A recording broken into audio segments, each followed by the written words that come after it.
Hey, it's producer Rob. We've got Jeff and we've got Bart over here. Guys. Thanks for tuning in. If you guys are watching this on YouTube, thank you very much. Yes. If you're listening to us right now, that means you're not seeing us, but you can see us if you want to.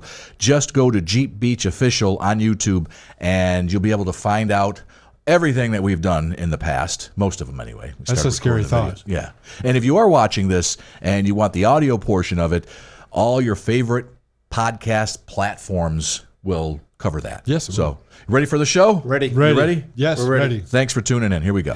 It's now time for another episode of the Off-Road Toolbox. A Jeepers guide to everything off-road. Powered by Best Price Trailers. Hey, everyone. Welcome. How you all doing today? Good. Hey, You just sitting there going to look at me like Well, I I figured, hey, well, I'm not on camera. Now I am, but Now you are. But, you were but on your camera. voice is there. Okay. All right. yeah, the voice of Jeep Beach Radio. Well, not That's really. you. No, You're not. I'm not the voice. You Yes, don't you listen are. much, do you? Oh man. Actually, listen to our show a lot. I know. You It's say, pretty "Hey, are you guys off the air?" I get that fact. funny. I was trying to listen. And that, well, again, if you do catch Jeep Beach Radio off the air once in a while, that is because of the fires in California and the servers. crazy. There's a bunch It's of servers, I know. but yeah, and it all kind of intermingles, and they're moving and trying to keep things. It's Yeah. difficult for everybody. Oh, without Yes. a doubt. I mean, because even when I pulled it up off of Live 365, it wasn't showing any stations. It No. would show Yeah. their No, yeah. show their page. It's they were having some issues. And it's amazing how something on one part of the country can affect the whole country. Oh, without a doubt. I mean, it's serious. So we have a guest today. And who would that guess be? That guest is, everybody, welcome, Mr. Kelly Williamson. Kelly Williamson. I don't know Kelly Williamson. You don't? Uh-uh. Hey, Kelly. I'm way over here in the corner. Moonshiners, Kelly. Moonshiners, Kelly. We all know. Come on, we know Kelly. Kelly's goes back years with us. On, Oh, yes. For Jeep Beach, and he stopped in, he hung out, and did a Jeep Beach News and Views podcast with us, and also we did a happy hour show. Yep. And we have good times with Kelly whenever he comes into town. I'm trying to get him to come into town more often, but he's got a good thing going on somewhere in Tennessee. Yeah, he does. I got a good thing going on in Daytona. I know you do, but now you know, of course, Moonshiners is what we know Kelly from years ago when he came into town, and we can't get rid of him, but we want him to come back more often. Well, we want him to come back more often, and he is in town for a couple of weeks, and it's good to see him. And Kelly, so what kind of you came in for a show real quick? You came in for a showing. Yeah, correct? we actually did at Copper Bottom Distillery on Tuesday night. We did a watch party because Jeremy, the owner over at Copper Bottom, is going to be on an episode of Master Distiller. So we watched the Moonshiner show and then the Master Distiller show. And then coming up February 4th, there's going to be another watch party that's going to be the episode that Jeremy was actually on. And he's referring to the Moonshiner show, which is on Discovery Channel, and it's when? Tuesday nights. At 8 o'clock is Moonshiners, and then 9, there's a dozen episodes of Master Distiller that they did this year, and Jeremy is going to be on one of them. And I can promise you that he did finish in the top 3, so he's a contender to be a winner at his episode. Cool. There's only 3 that were running in contention. Well, so. of course. I mean, That's why he's in the top 3. But that's just a teaser. So Yes. you guys got to watch to find out And now- what really happened. Now, Kelly, he tows his Jeep behind his RV when he comes here. So he's Yes. he is a Jeeper too. Kelly's Very a big much a time Jeeper. Jeeper, off-roading. And at one point, Kelly did own, you had something going on in the past, didn't you? With the, Yeah, we used to do an off-road deal. We were a Polaris Adventure outfitter, basically, and we, being outside Gatlinburg, we'd get a lot of people come in and want to do that. So we'd let them drive and follow a guide because, as you guys know, if you let somebody take over the wheel that don't know what to have, Yeah, we know that too well. and that's why we do this. I would always tell my guys, I would be like, look, I'm going to go ahead and make y'all mad to start with. If you're following me, do what I do. If I don't turn over, then you won't turn over either. Yeah. But now if I do turn over, stop.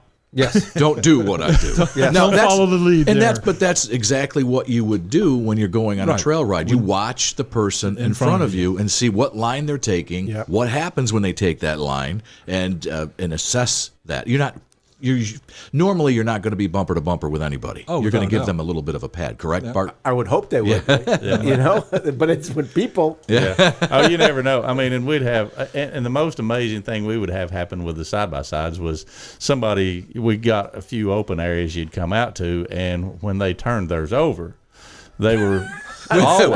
when they turn them over. When they turn them over, it never fails that the first words when you walk up and say, "What happened?"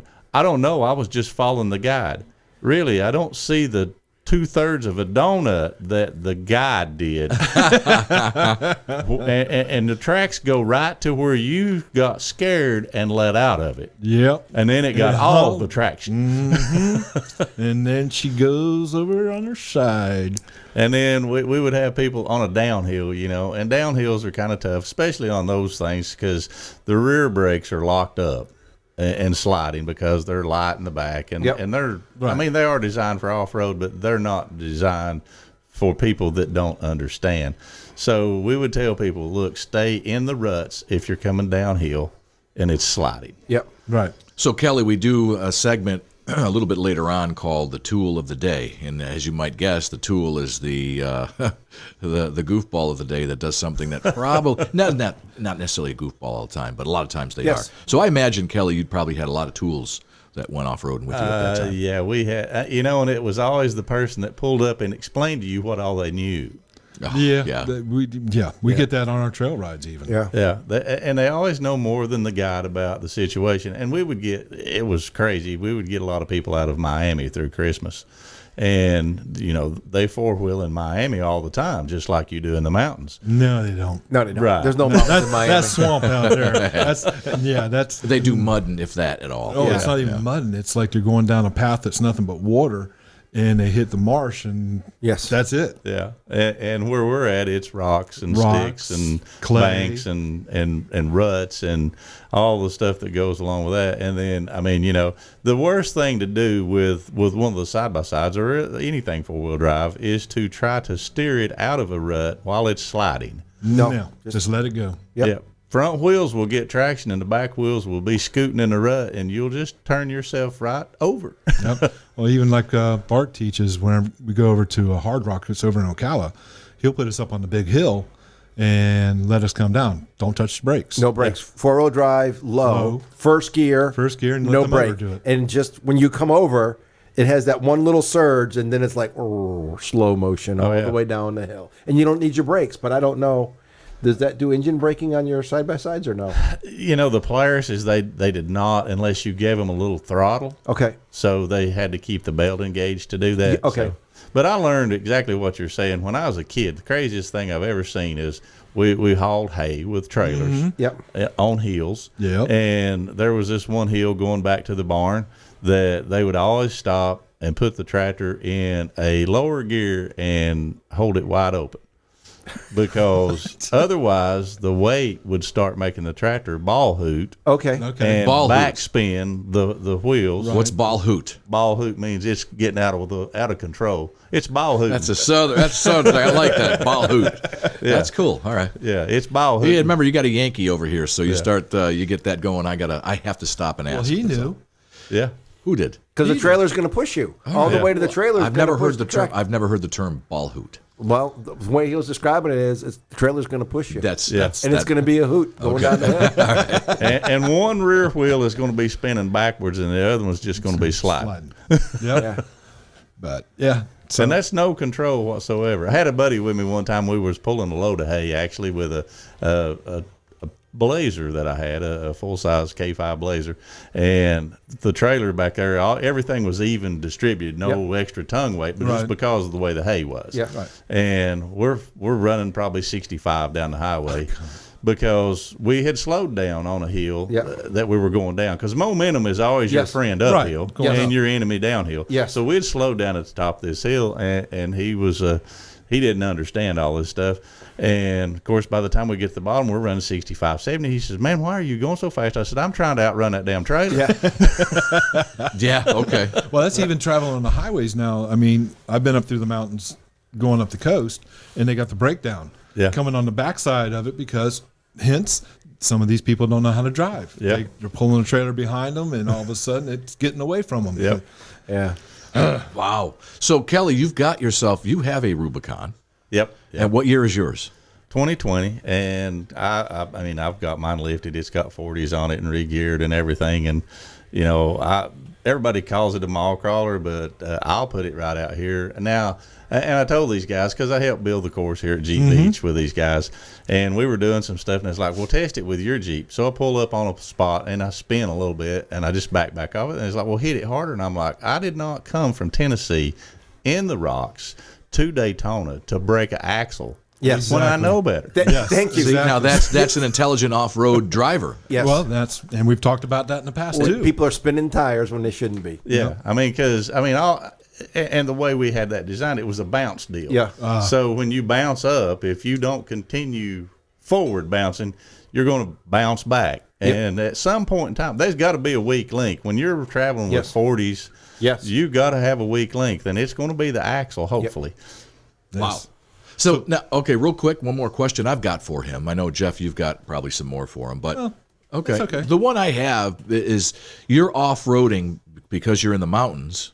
You know, do you take your Jeep a lot? Do you go off-roading, or is it something that you do once in a while? Is it a I take the Jeep once in a while because through our whole deal with Polaris and right now I just bought a new Kawasaki XKRX or whatever they are. So, you know, it's a lot more fun to tear up something that costs $15,000 or $20,000 than it is something that costs $75,000. Yeah, exactly. I feel you there. My God.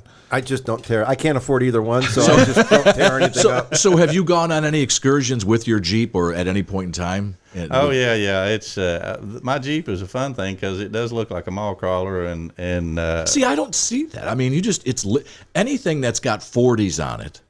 You know, how do they call that a mall crawler? I don't understand that. Is that something that is, okay. Mentality. Well, what does it take to be, you have to have like these crazy bumpers on it? No, I think actually the requirement is that it's got to be tore all to hell. Is that what it is? Exactly. If it looks pretty, it's mall crawler. So if it's got dents in it and it looks, it's not a mall crawler. It's not a mall crawler. Right. But I mean 40s, you have to get it lifted quite a bit, especially for a JK. Well, it's like 4 to 6 inches. Yeah. Yeah, I mean, that's 6 inch. Probably 4.5, 5 maybe. Yeah. That's an expensive, that's a pricey lift. The tires are pricey.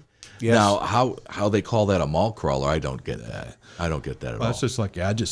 It's the same way. He's got 40s on it and axles and all that. I would never call that a mall crawler. He wheels But he that hard. wheels it. Yeah, you know? Yes, he does. Yeah, so Yes, he how could does. someone say you? I'll tell you right now, Kelly, you don't have a mall crawler, and it doesn't look like a mall crawler. That's for sure. It doesn't. That's what. But anyway. Well, I'd just soon fake people out and let them think what they Yeah, want. them think what they wanna you think. did. You did fake somebody out recently, didn't you? Yeah. I had started dating a new girl, and she was into this rock climbing stuff, and she had no idea who I was or what was going on there because we met through all the flood stuff up in the Carolinas, and it was kind of a mutual friend brought us together and didn't tell any secrets. And she shows up at my house one night, and she pulls up, and she'd said, first thing out of her mouth was, "Hey, you got a nice Jeep, but I'm not impressed by mall crawlers." So, First shot across the bow. and what did you do in result? I told her, I said, well, you know, and I do live pretty close to the Smoky Mountains in Gatlinburg. And I said, you know, I thought maybe tonight we'd ride up on the mountain. And she had no idea that I'd ever had anything to do with Polaris or any of that stuff. So pretty comical. And we pull over to my farm and have to go through a gate to get there. And she's confused pretty much. And we pull up to the hill, the first hill going in that gets pretty steep and it's kind of rutted out. And I said, I've never really done this before, but they tell me that one of these two levers down here puts this in like 4-wheel drive. Does that mean that like somewhere like that, is that where I would use this? She's like, oh my God. Yes. So you don't know how to put it in 4-wheel drive. And I was like, well, I mean, they said there's something on the dash and lights that would say that it's in 4-wheel drive. And then I needed to do low, and I see drive, but I don't see a low. And she's like, it's in the same lever that's 4-wheel drive. You need to go into 4 low. Really? And I was like, And then she's like, how did we get to a place like this if you don't even know how to use four-wheel drive? And I was like, well, my buddy told me that I could impress you if I could come over here in this field. So she realized pretty quick that you knew what you're doing. It didn't take very long. Of course, I pulled another stunt on her. I was like, we pulled up on an off-camber area where, you've got your wheels that are, so obviously we spun a little bit. And I was like, I thought four-wheel drive would go anywhere. They told me with these tires, I would never have an issue. She said, do you have lockers? And I was like, lockers? Lockers. I got them back. I had a locker when I was in high school. Yeah, there you go.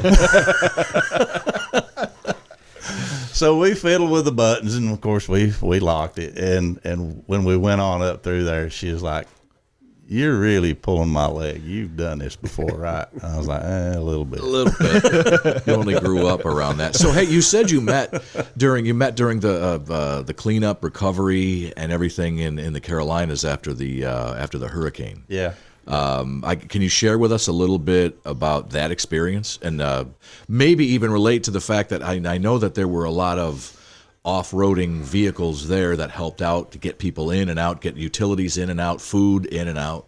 Man, I'm telling you, that's what it was. And I mean, the mountain people are very resilient people, Without a doubt. But side by sides and Jeeps and four-wheel drive trucks and that kind of stuff is what done it. And there's a lot of places that they had to access with mules or horses. Helicopters. Helicopters was a big thing for a while, but there's a lot of places that they couldn't even get an LZ for a helicopter. Right. Yeah. But they could get like 2 or 3 within, miles away. Yeah, and then mule it in or something like that. And then, I mean, the thing is, it was ever changing in the first week. Also, there were still mudslides happening after it quit raining. And you'd go into an area and then you couldn't get back out of it. And so you'd have to be able to get, and no cell phone service or anything. So the good thing is just like you guys know, Jeepers are radioers. Yep. Yes. Yes. And you can rely on a radio. Yes. I mean, not for thousands of miles, but for No, but there's ways you can set up a balloon antenna. Yeah. And get some mileage out of it. Yeah.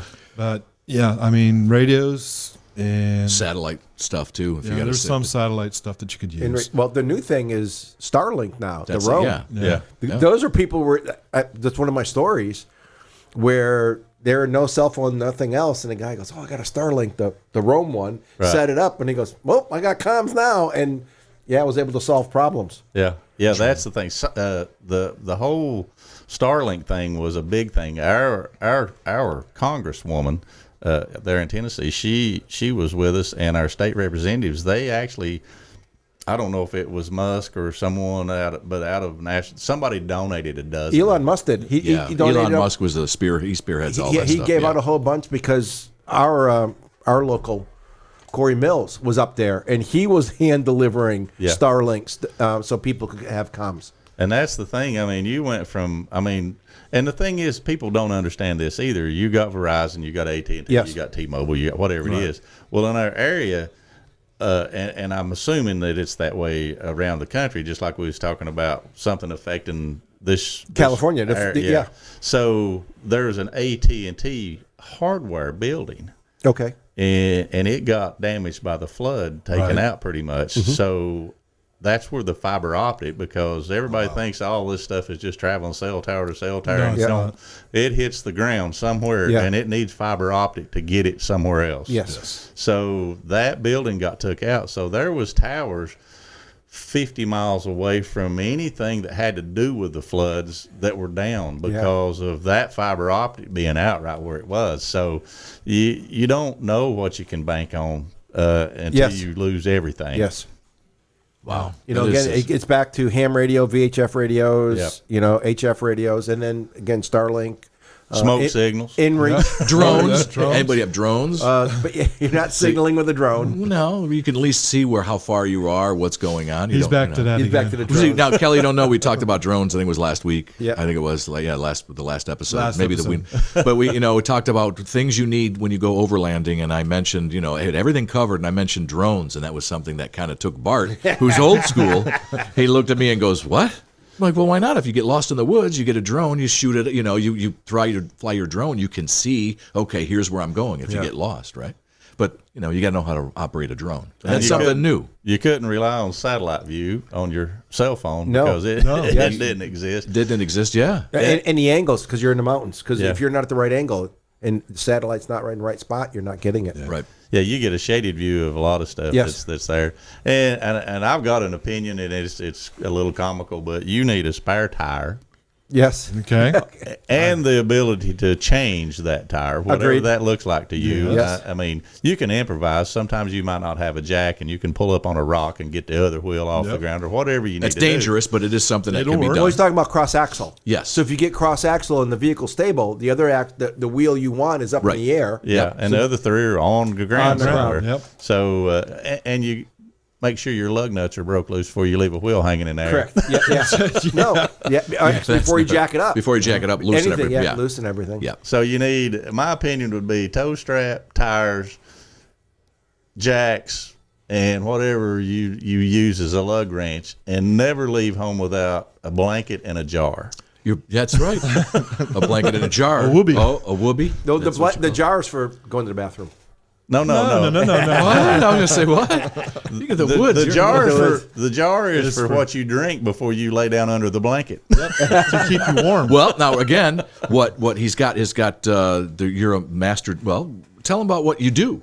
Moonshining. Yeah. Yeah, you got to have a jar of moonshine with you when you go off road. And don't drink it while you're driving. That's the thing that drives me insane sometimes is, I'll come down here for bike week. I got a Yep. bunch of buddies that are like, hey, let's ride over here and drink a beer. No, not doing that. No. Yeah. And you see everybody with coolers and drinking, and you see a lot of accidents and a Yeah. lot of dumb stuff when, I call it Organ Donor Week. yeah.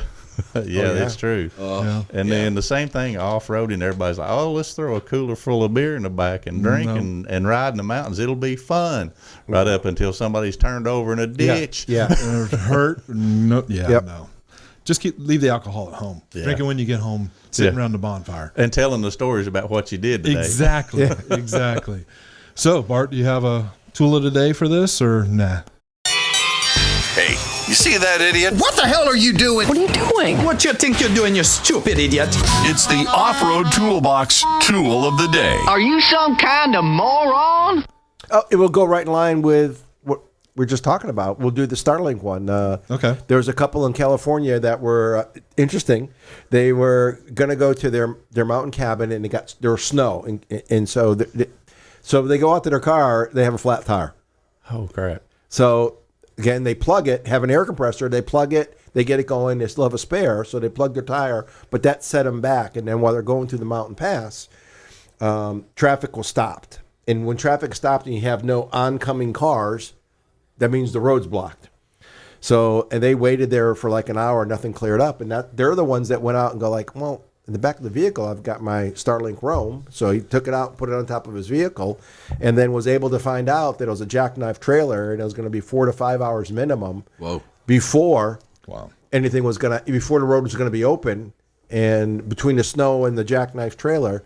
Luck for them, they let everybody know, hey, it's going to be 4 to 5 hours, but they were able to do the U-turn, and they went back and got a hotel and then finished their trip the next day. But it was the same thing of having a plan because they had no cell phone service, and that just worked out. Again, having a spare, plugging their tire, being able to do things, but having that, had they not had that Starlink, and that was a good insight to do that. Interesting. Very interesting. To find out. Otherwise, you'd have been sitting there for hours and hours and hours. So Going, well- those are good tools. That's our good tool of the day. They did that right. So Awesome. All right, guys, we appreciate y'all tuning in to us. We look forward to talking to you next week. And thanks to Kelly again for our guest for coming in and sharing some stories. And see, I know Kelly was like, I don't know what I can contribute. I don't really know. Kelly, man, a lot. you You gave common sense. yeah, we just really mountain wisdom. Yeah, exactly. Mountain That's a good mountain wisdom. So we will, Kelly. I think we got ourselves a new. I think a new that's the term. name of your new Jeep. So when you come He back learned to a new word, right? that- Ball hooting. ball hooting, ball hooting, the name for the Jeep. That'd be funny. But mountain wisdom, I like that. That's a great name. So Kelly with mountain wisdom, who will now be our guest every once in a while. He'll be back Yeah. for Jeep Beach. I know that. So we'll Can get I him. not have wisdom? Can it be like No, bull crap? Bull crap. Well, Well, then we'll put quotes Quotes around it. wisdom. Or Mountain, we just wisdom. call it Mountain Shine. Mountain Shine. Oh, yeah, there you go. Well, that's a good name for a drink. Kelly. We've got that. Oh, you do? Oh, all right. Well, I guess You're a day late and a dollar short. day late, dollar short. Got $1 million idea that's already been done. Great. All right. Anyway, All right, guys. Kelly, thanks again. Thank man. you, everybody. Thank you very Thank much you, for guys. coming in. Y'all be safe, and we'll talk to you later. Bye now. Bye. And there you have it. Don't you feel smarter now? We'll drop more knowledge on you soon. Thanks for listening to the Off-Road Toolbox, powered by Best Price Trailers.